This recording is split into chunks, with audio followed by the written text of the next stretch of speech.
Bom dia, boa tarde, boa noite, pessoal. Mais um vídeo do Virando as Páginas.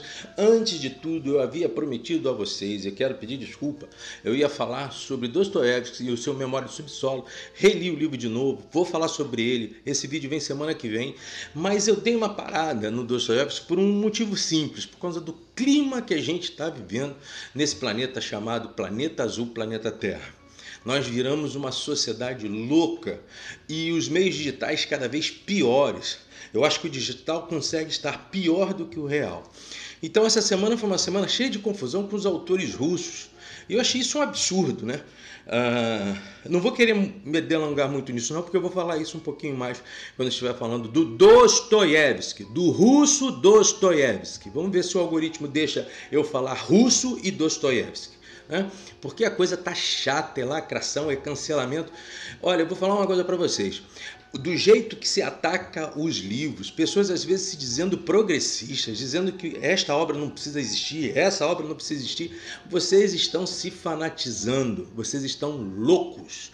Você não pode destruir livros de histórias transcendentais. Você não pode jogar dentro do lixo Irmãos Karamazov. Você não pode querer jogar no lixo Crime e Castigo. Você não pode, olhando para Tolstói, pegar Guerra e Paz e jogar fora. Ana Karenina jogar fora. Gogol jogar fora. Bulgakov jogar fora. Bulgakov é um ucraniano. Quer dizer, as pessoas estão enlouquecidas. Cada vez mais, muita gente ligada ao eletrônico, ao elétrico, ao tum-tum-tum-tum-tum-tum. E o cérebro vai ficando envenenado. Então, meu irmão, vai tomar banho, na boa. Se você é daquele que gosta de cancelar autores que você não era nada quando eles estavam lá, pancada. A vida do Dostoiévski é uma vida horrível. Perdeu a esposa, o irmão e o cara que ajudava ele na edição das suas obras quase que ao mesmo tempo. Viveu dentro da Sibéria. Você quer explicar para este espírito literário o que é liberdade? O que é viver? Tomar banho, vocês estão chatos pra caramba. Tá? Então, pensando nisso, eu trouxe um livro leve, ético, de liberdade, que conduz as pessoas a repensarem as questões das riquezas, que conduz a gente a pensar de novo a inocência pelo lado positivo da inocência. E aí eu não pude pensar em outra obra do que esta magnífica obra feita por Tolkien em 1937, O Hobbit. Eu tenho essa edição da Martins Fontes, tem uma outra edição também da própria Martins Fontes, mas antes eu queria que você ouvisse um pouquinho da boca do Tolkien como surgiu esse livro. The actual beginning, though it's not really the beginning, but the actual flashpoint was, I remember very clearly. I could still see the corner in my house in 20 Northmore Road where it happened. I got an enormous pile of exam papers there, and I remember picking up a paper and actually I nearly gave an extra mark for it, extra 5 marks actually. There was one page on this particular paper was left blank, glorious, nothing to read. So I scribbled on it. I can't think why. In a hole in the ground there lived a hobbit. I think that was eventually published in 1937. Viu aí? Antes de tudo, antes de falar do livro propriamente dito, eu queria falar da história dele. E primeiro quero elogiar muito essa edição da Martins Fontes. As edições também. Existem edições maravilhosas agora. A HarperCollins tem nos trazido boa parte dos livros que eu tenho do Lewis e do C.S. Lewis e do Tolkien, ou são da HarperCollins ou são da Thomas Nelson. A HarperCollins foi com o Tolkien e a Thomas Nelson ficou com o Lewis. E eu já falei sobre Tolkien e Lewis, já falei sobre grandes personagens que eles criaram, outros livros, biografias, e também já falei de um cara chamado Ronald Kingsley.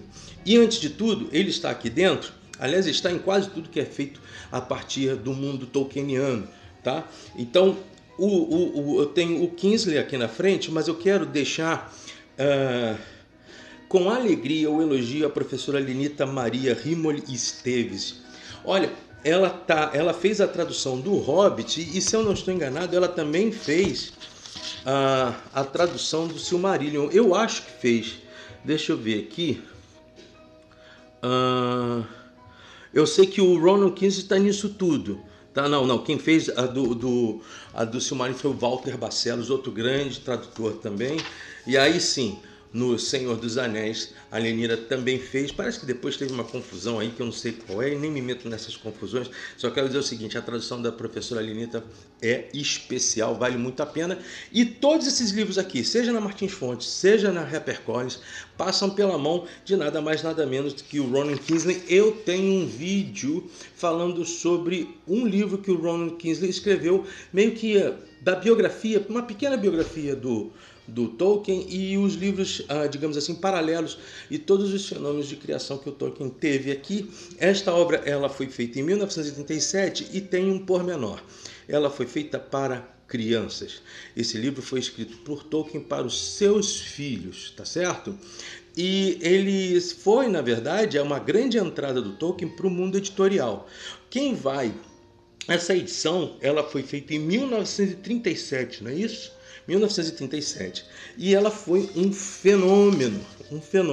Só para que você saiba, o termo, uma curiosidade também em relação a isso tudo, o Gandalf não seria o Gandalf. Né? Nessa história, o Thorin, que é o rei dos anões, o Thorin, que é o carvalho, o escudo de carvalho, ele teria o nome de Gandalf. E depois, obviamente, acabou trocando. O Tolkien viu que não ia colar muito, pegou o nome Gandalf, deu para o Mago Cinzento e depois deixou o Thorin com um próprio nome diferenciado. Você tem aqui a história de 14 pessoas. 14 pessoas porque são 13 anões e mais um hobbit, que é o Bilbo Bolseiro, Bilbo Baggins, que é, de certa forma, não um anti-herói, porque ele é chamado a ser um ladrão, mas não porque ele fosse um ladrão. Né? E uma coisa que fica muito expressa no livro é que a primeira crítica que esse livro recebeu não foi de um adulto, foi de uma criança que era o filho dos editores, de um dos editores, no debate sobre se a obra poderia ou não entrar no prelo, e esse guri, que era o Rainer Owen, ele acabou dizendo que o livro era muito bom, ia cair muito bem, e aí, cara, essa obra foi um fenômeno, caiu na mão, eles editaram, e aí foi um sucesso. Existe uma história no meio disso tudo. O Tolkien, depois do Hobbit, o que ele queria fazer? Ele queria fazer uma anamnese, ele queria ir ao passado, para escrever também a origem de todos esses personagens e, em segundo momento, ir para o Senhor dos Anéis. Ele levou esta obra aqui, o Silmarillion, que depois só veio a ser editada na década de 70. Os autores não quiseram porque acharam uma obra bem complexa, e ela é, apesar de ser fundamental para qualquer um que quer entrar no mundo do Tolkien, e aí propuseram ao Tolkien escrever uma continuação de O Hobbit. E aí surgiu O Senhor dos Anéis. Deixa eu ver aqui mais ou menos quando eu acho que ele foi editado na década de 70. O Tolkien é um cara tão importante que quando você pensa no Martin, quando você pensa em Duna, o George Martin, quando você pensa em Duna, quando você pensa em tudo aquilo que se propaga como estilo de fantasia, que vai influenciar Guilherme Del Toro, que vai gerar alguns filmes lá mais à frente, chamado, por exemplo, Willow, que veio na década de 80, todos esses fenômenos surgiram a partir da história fantástica criada pelo mundo do legendário, que é o mundo que o Tolkien colocou aqui entre os Seus Anéis, o Hobbit e outros tantos livros, que eu já vou falar um pouquinho sobre vocês. A data dele, eu acho que esse livro foi da década de 50, gente. Não, é isso mesmo, 1954. O que acontece? Este livro não era para... Esse aqui eu tenho o livro na mão, é um livro único. Mas aí, quando Tolkien chegou com essa obra aqui na mão deles, os editores olharam para isso e disseram o seguinte: olha só, eu preciso comprovar que essa história vai dar certo como deu o Hobbit. Então nós vamos fazer o seguinte, nós vamos dividir o livro em 3 partes. E as 3 partes, você sabe qual é. A primeira, Sociedade do Anel, a segunda, As Duas Torres, e depois o Retorno do Rei. Nenhum dos nomes, acho que só a Sociedade do Anel o Tolkien permitiu. Nenhum dos outros 2 nomes foram escolhas de Tolkien. Ele apenas cedeu para que isso acontecesse. E há uma coisa muito interessante. dentro desta obra que faz um diálogo com essa, que não é apenas o contorno ou o encaixe dos personagens. É que Tolkien se utiliza sempre, pode ver, que os dois livros começam com uma confraria, seja essa dos anões, né, que é o Thorin, Balin, Dalin, Fili, Kili, Dori, Nori, Ori, Oin, Gloin, Bifur, Bofur, Bombur, de um lado, e depois, obviamente, o grupo que vai gerar a Sociedade do Anel lá na frente, com outros personagens, inclusive com Legolas. Vai aí uma dica para vocês: Legolas não existe nesta obra, tá certo? Tauriel também não existe, a elfa também não existe nesta obra, tá certo? Alguns personagens que são... Tauriel não é de ninguém, não é personagem de nenhum lugar, mas, por exemplo, Legolas, ele está aqui no Senhor dos Anéis, mas ele jamais apareceu aqui em Tauriel, assim como Galadriel, que aparecem no Hobbit, mas não aparecem no Senhor dos Anéis. Isso aí foi um debate com Peter Jackson na época, quando do filme que aconteceu em 2012, 2013 e 2014, o Hobbit, que foi dividido em 3 para poderem ganhar dinheiro, a Metro e também a Warner, eles acabaram decidindo fazer o filme em 3 vezes, e este tipo de instrumentalização acabou por forçar ao próprio Peter Jackson encaixar alguns personagens que fizessem algumas conexões com o que foi o Senhor dos Anéis. Aliás, o filme, o cinema, a sétima arte veio pela contramão. Ela vai no Senhor dos Anéis para fazer o Hobbit, e agora está surgindo aí também a série do Senhor dos Anéis da Amazon, toda estragada, toda modificada. Não sei nem como a Sociedade Tolkien permitiu isso, mas vai lá, vamos ver no que vai dar sobre o livro. Uma outra coisa também interessante é que o próprio Tolkien não só escreveu o livro, como você vai ter as gravuras feitas por ele, de Erebor, do Smaug, do Condado, da Toca do Hobbit, todas as costuras que fazia parte do contexto do nosso próprio querido Tolkien. Se eu fosse falar para vocês assim, qual é o centro do livro? Eu tenho aqui, deixa eu ver se eu acho, 2 frases para mim que são espetaculares. Deixa eu procurar aqui. A primeira, ela está bem aqui: ladrões, fogo, assassínio, uma coisa assim não acontecia desde que viera para a montanha. Sua fúria ultrapassava qualquer descrição. É o tipo de fúria que só se vê quando pessoas ricas, que têm mais do que podem apreciar, de repente perdem algo que possuem há muito tempo, mas que nunca usaram ou quiseram usar. E a outra: Thorin passara muitas horas junto ao tesouro, e a avidez pelas riquezas dominava-o. Embora houvesse procurado especialmente a Pedra Arquem, ainda cobiçava muitas outras coisas maravilhosas que lá jaziam e que encerravam velhas lembranças dos trabalhos e das tristezas da sua raça. Quem viu o filme, quero deixar claro, você não tem um filme igual ao livro, e aí tudo bem, cada um segue o seu roteiro. Mas, no geral, é aquilo que você viu, e se você não viu, o Gandalf vai até o Hobbit, que é o Bilbo Bolseiro, que vai ser contratado como ladrão por 13 anões. Esses anões fazem parte de um grupo, de uma sociedade antecessora a eles, ancestral, que foi assaltada, definitivamente atacada por Smaug, e foi toda ela destruída e ficava dentro da montanha de Erebor. E ali então, num dado momento, Gandalf percebe que chegou a hora de levar uma certa chave ao líder do grupo, que era o Thorin, filho de Thrain, filho de Thor, rei da montanha, rei sob a montanha. E aí você começa com toda esta saga, e as ilustrações e os elementos voltados dentro do romance, eles são significativamente interessantes. Muitos acham o texto arrastado, não achei. Ele vai crescendo segundo o segmento das orientações do próprio Gandalf. Ele integra o grupo, indica o grupo, e a partir daí, como faz também no Senhor dos Anéis, ele é uma espécie de líder iniciático para que o grupo chegue onde quer chegar, mas ao mesmo tempo ele não está presente o tempo todo no livro. Isso quer dizer que a própria confraria ali reunida terá que se arrumar no meio tempo. Então eles vão entrar em lugares perigosos. Quero levantar aqui a situação, por exemplo, com as aranhas, a mesma situação que acontece com a aracna do Senhor dos Anéis, também acontece algo parecido. E aí tem uma história clara. O Tolkien nasceu na África do Sul e ele foi mordido por uma aranha por lá. A partir daí ele teve um trauma terrível com relação a isso e passou eternamente a utilizar as aranhas nos seus contos como animais perigosos. Outro fato também que é muito legal a gente colocar aqui, que a princípio o Smaug, que é o dragão, aquele que é o centro a ser destruído, ele não seria morto da forma como acontece no próprio livro.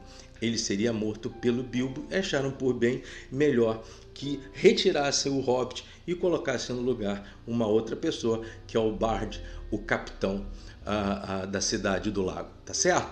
Esta obra eu confiro a você. Vale muito a pena você ler, vale muito a pena você descobrir aqui os debates, por exemplo, do Hobbit, do Bilbo com o Gollum, acerca do surgimento do anel, este anel que vai ser depois reidentificado dentro do livro para ter ligação com aquilo que seria e que já era aqui o anel de Sauron, tá certo? Então, o que eu acho dentro desse processo todo, o que eu percebo como interessante? Você vê a vida do Tolkien aqui dentro. Os grupos são muito próximos daquilo que ele tinha nos Inklings, do lado do Tolkien, do lado do Lewis, do lado do Benfield, do lado do próprio o irmão do Lewis, o Warren Lewis, o próprio Christopher Tolkien, que depois começou a participar. Essa ideia de confraria é uma ideia que segue o Tolkien durante muito tempo. E a ideia de lealdade aqui também é muito forte. Em Beren Lúthien você tem isso muito claro. Você tem também aqui na Queda de Gondor, também muito claro. No Legendário, no próprio Silmarillion, que vai trazer também essas histórias, você vê as descrições de como Tolkien ele quer que exista lealdade. Ele quer que essas lealdades sejam feitas entre pessoas que você não imagina que elas venham a acontecer. A ideia do rito do herói também aqui está constantemente colocado. E o Bilbo, longe de ser um ladrão, ele é um ser da simplicidade. Ele é um ser que tem as suas nuances, é aquele cara que vive a sua vidinha ridiculamente monótona, colorida ao mesmo tempo, mas que há uma certa inocência dentro dele, como existem os paradoxos aqui no meio disso tudo, como se faz, por exemplo, o debate dele ou a percepção dele com relação aos Trolls no meio do livro, como ele está ligado à fidelidade ao Gandalf, mas como ele se torna fiel também ao Thorin, e por conta desta amizade, como existem transformações dentro do contexto do romance. Se eu fosse você, pai, se fosse você, mãe, se você tem um filho de 9 anos, vale a pena você estar lendo o Hobbit. E não deixe só ele ficar ligado no filme que nós tivemos no cinema, traz ele para a literatura, debate aqui elementos importantíssimos, as condições mais claras e mais evidentes da transformação que esse livro pode trazer no caráter do seu filho e da sua filha. Faça isso antes que achem que o Tolkien também tem algum problema que possa ser então cancelado, porque coisa boa hoje em dia está sendo criticada nesse mundo aí por fora. Grande livro, icônico, maravilhoso, único. Reli ele agora pela 7ª vez. O debate que se tem contra as riquezas e como elas podem influir o nosso caráter, como elas podem nos desviar dos caminhos que nós precisamos tomar, como elas podem, ao invés de unir, desunir, as guerras e as condutas que acabam sendo formadas, tratadas, prestar muita atenção no Senhor dos Elfos, na segunda parte do livro, importantíssimos os diálogos que estão ali, ver como é Bard, o campeão em relação ao Senhor da Cidade do Lago, constituir os elementos mais claros e nesse livro não tem anão enamorado de elfa. Desculpe, um grande livro. Nós tivemos no filme o Ian McKellen de novo como Gandalf, o Martin Freeman como Hobbit, o Orlando Bloom como Legolas, mas eles não participam disso, eles não estão dentro desse processo. A Evangeline Lilly não está também, porque ela que fez o Tauriel. A Tauriel. Vale muito a pena você ler, participar, encontrar essa obra e trazer ela para dentro de você, para que você também, se adulto for, poder se entregar a um livro que foi feito para crianças, mas que faz muito bem para nosso dia a dia. Com certeza faz. Como eu sempre digo, supere-se, aprenda mais, ler é bom, virando as páginas.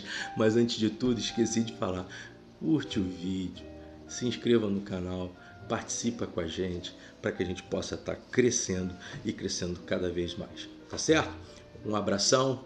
Menos lacração, menos cancelamento, mais literatura, maturidade de vida e entendimento de tudo que é bom e de melhor na literatura. Viva Machado de Assis, viva Dostoiévski, viva Monteiro Lobato, viva Clarice Lispector, viva Jane Austen, viva todos aqueles que nos deixaram uma grande herança, um grande legado, que não vai ser qualquer garoto de 18, 17, 19 ou mesmo os lacradores de meia idade como a da minha, que vão poder apagar a beleza que eles nos deixaram e, graças a Deus, nos forjaram no nosso caráter e nossa vivência ética. Até a próxima, nós vamos falar de Dostoiévski, russo. O grande Dostoiévski, russo, assim como o nosso querido Tolstói, assim como tantos outros maravilhosos escritores que por lá estiveram, digamos então, o próprio Turgenev. Até bom, até mais, até logo.